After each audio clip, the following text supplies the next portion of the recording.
How to enable the swipe from left to right to get access to the app vault, or if you want to change it to Google Discover or simply nothing at all on your home screen.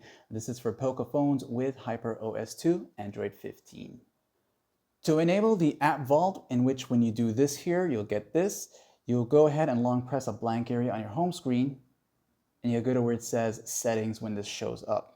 As you enter into the settings section here, you'll see these different options and go to where it says more. Once in the more section, right in the home screen up here, you'll see -1 screen, this right here.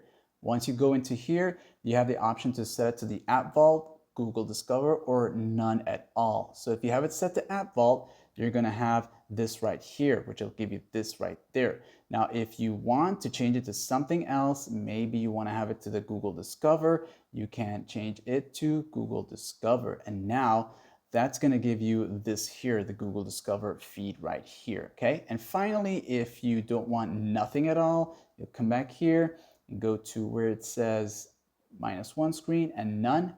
And this here, my friends, is going to give you nothing like in sub.